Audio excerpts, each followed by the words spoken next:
Hello guys, welcome to we learning classes.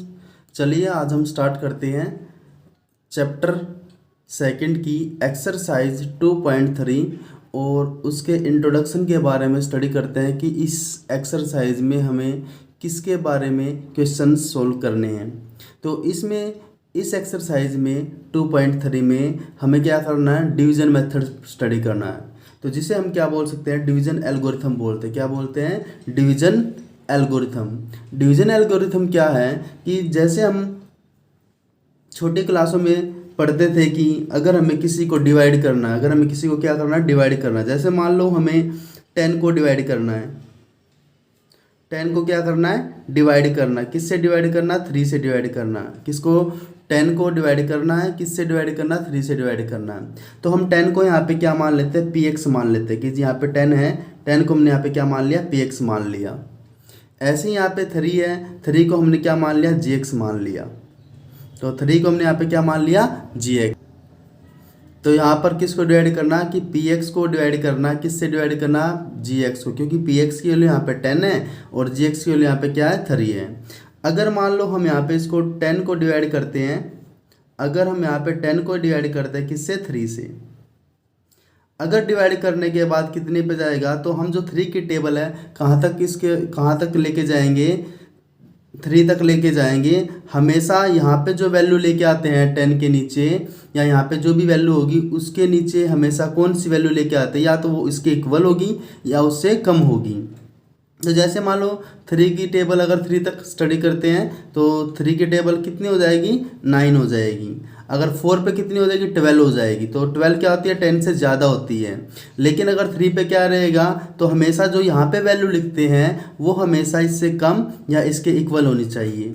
जैसे हम यहाँ पे 3 की टेबल 3 तक देखते हैं तो कितना आ जाएगा, 3 तक कितना आ जाएगा, 9 आ जाएगा।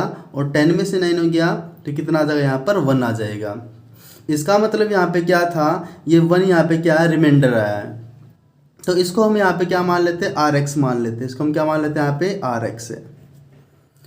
अगर हम क्या करते हैं, यहाँ पर px हमारे पास क्या था, 10 था। px को हम क्या मान लेते हैं यहाँ पे कि px को हमने, px की वैल्यू 10 थी, इसको हम क्या बोलते हैं, डिविडेंड बोलते हैं। तो 10 यहाँ पे क्या है, डिविडेंड है। उसके बाद ये जो 3 है, 3 यहाँ पर क्या है, डिवाइजर है। 3 यहाँ पर क्या है, डिवाइजर है। और 3 यहाँ पे क्या है, 3 यहाँ पे क्वोशेंट है। 3 यहाँ पे क्या है, क्वोशेंट है। और 1 यहाँ पे क्या है, रिमाइंडर है। 1 यहाँ पे क्या है, रिमाइंडर। इसका मतलब क्या है, अगर जो डिविडेंड था जिसको हम डिवाइड करते हैं वो क्या होता है, डिविडेंड होता है। और जिससे हम डिवाइड करते हैं वो क्या होता है, डिवाइजर होता है। इसका मतलब 10 यहाँ पे डिविडेंड था, 3 यहाँ पे क्या था, डिवाइजर था। और जब हमने इसको डिवाइड किया तो हमारे पास यहाँ पे 3 पे क्या था, यहाँ पे क्या आ गया, क्वोशेंट आ गया। और डिवाइड करने के बाद यहाँ पे जो बचा है उसे हम क्या बोलते हैं, रिमाइंडर बोलते हैं। अगर हम क्या करते हैं, जिसको हम डिवाइड करते हैं उसको वापस कैसे ला सकते हैं, अगर हम डिवाइजर की मल्टीप्लाई करते हैं किसके साथ, क्वोशेंट के साथ। अगर हम डिवाइजर की मल्टीप्लाई करते हैं किसके साथ, क्वोशेंट के साथ। तो डिवाइजर कितना था, यहाँ पर 3 था। और क्वोशेंट यहाँ पे कितना था, 3 था। और उसमें हमें क्या ऐड करना है, रिमाइंडर ऐड करना है। तो उसमें हमने क्या ऐड कर दिया, रिमाइंडर ऐड कर दिया। तो हमारे पास वापस कितना आ जाता, 3 × 3 9। तो हमारे पास कितना आ जाएगा, 3 × 3 9 + 1। तो हमारे पास वापस कितना आ जाएगा, 10 आ जाएगा। इसका मतलब हम यहाँ से एक फॉर्मूला बना सकते हैं। हमने क्या किया, डिवाइजर कि जो डिवाइजर था, डिवाइजर को हमने मल्टीप्लाई किया, किससे मल्टीप्लाई किया, क्वोशेंट से मल्टीप्लाई किया। तो डिवाइजर को हमने किससे मल्टीप्लाई किया, क्वोशेंट से मल्टीप्लाई किया। प्लस उसमें क्या ऐड कर दिया, रिमाइंडर ऐड कर दिया।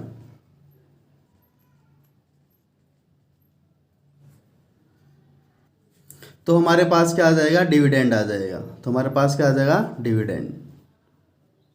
तो इसी को हम क्या बोलते हैं, डिवीजन एल्गोरिथम बोलते हैं। कि डिवीजन एल्गोरिथम क्या होता है, डिवीजन एल्गोरिथम क्या होता है, को जो डिविडेंड होता है, डिविडेंड किसके इक्वल होता है, अगर हम डिवाइजर को मल्टीप्लाई करते हैं क्वोशेंट से और उसमें क्या ऐड कर देते हैं, रिमाइंडर ऐड कर देते हैं, तो हमारे पास क्या आ जाएगा, डिविडेंड। और इसी को हम क्या बोलते हैं, डिवीजन एल्गोरिथम बोलते हैं। तो हम यहाँ पे डिवीजन एल्गोरिथम का फॉर्मूला लिख सकते हैं कि डिवीजन एल्गोरिथम का फॉर्मूला क्या होता है। तो जो डिवीजन एल्गोरिथम होता है, डिवीजन एल्गोरिथम क्या होता है कि dividend is equal to divisor, मतलब जिससे हम क्या करते हैं, डिवाइड करते हैं, इनटू क्वोशेंट प्लस रिमाइंडर। तो यहाँ पे इसी को हम क्या बोलते हैं, डिवीजन एल्गोरिथम बोलते हैं, divisor into quotient plus remainder. तो हमने यहाँ पे इसको यहाँ पे समझा किसकी हेल्प से, एक एग्जांपल की हेल्प से समझा है। तो हमें इस एक्सरसाइज में क्या करना है, हमें यहाँ पे डिवाइड ही करना है, हमें यहाँ पे क्या करना है, डिवाइड ही करना है। अब हमने यहाँ पे क्या माना था कि जो पी एक्स 10 को डिवाइड किया था, 10 को डिवाइड करना था 3 से, तो 10 यहाँ पे क्या था, 10 यहाँ पे डिविडेंड था, 10 यहाँ पे क्या था, डिविडेंड। और उसको हमने क्या मान लिया था, पी एक्स, कि हमने डिविडेंड को क्या माना था, पी एक्स मानना था। और हमने इसको किससे डिवाइड किया था, जी एक्स से डिवाइड किया था। और जी एक्स यहाँ पे क्या था, डिवाइजर था, जी एक्स यहाँ पे क्या था, डिवाइजर। अगर हम यहाँ पे क्वोशेंट यहाँ पे कितना आया था हमारे पास, क्वोशेंट हमारे पास यहाँ पे, इसको अगर हम क्या मान लेते हैं, यहाँ पे क्यू एक्स मान लेते हैं, इसको हम क्या मान लेते हैं, यहाँ पे क्यू एक्स। तो क्या करेंगे, यहाँ पे जी एक्स को किससे मल्टीप्लाई करेंगे, जी एक्स को मल्टीप्लाई करेंगे क्यू एक्स से। क्या यहाँ पे क्वोशेंट था,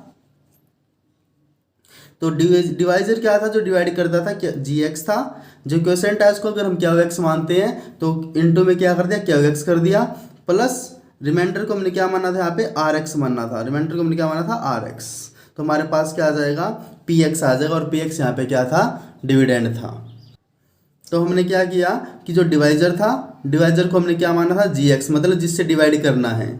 तो डिवाइजर, और जिसको हमने डिवाइड करना था 10 को, उसे हमने क्या, वो क्या था, डिविडेंड था, उसको हम पी एक्स से रिप्रेजेंट कर रहे थे। किससे रिप्रेजेंट कर रहे थे, पी एक्स से। तो पी एक्स क्या था, डिविडेंड था।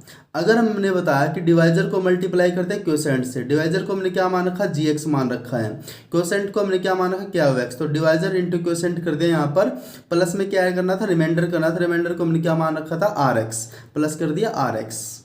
तो इज इक्वल टू क्या आ जाए, यहाँ पे डिविडेंड आ जाएगा।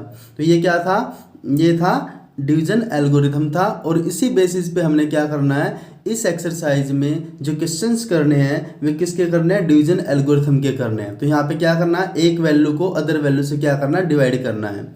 और साथ में क्या निकालना है, वहाँ पे क्वोशेंट और रिमाइंडर निकालना है। तो लेकिन यहाँ पर जब हम क्वोशेंट और रिमाइंडर निकालेंगे, अगर जिस केस में रिमाइंडर 0 हो जाएगा, जिस केस में क्या हो जाएगा, रिमाइंडर 0 हो जाएगा, तो वो क्या हो जाएगा, उसका फैक्टर हो जाएगा। जैसे मान लेते हैं, अगर हम एग्जांपल लेते हैं यहाँ पर, जैसे हमने यहाँ पे लिया है 6 लिया है, हमने क्या लिया यहाँ पर 6 लिया है। और 6 को क्या करना है, डिवाइड करना है, 6 को डिवाइड करना है बाय 2 से। जैसे ही हम 6 को डिवाइड करते हैं 2 से, तो यहाँ पे कितना आ जाएगा, यहाँ पे 0 आ जाएगा। जिसका रिमाइंडर, इसका मतलब क्या, जिसका रिमाइंडर 0 होगा, तो हमने 6 को डिवाइड किया 2 से, इसका मतलब 2 यहाँ पे क्या है, 2 6 का फैक्टर है। तो 2 यहाँ पर क्या है, 2 इज फैक्टर ऑफ 6।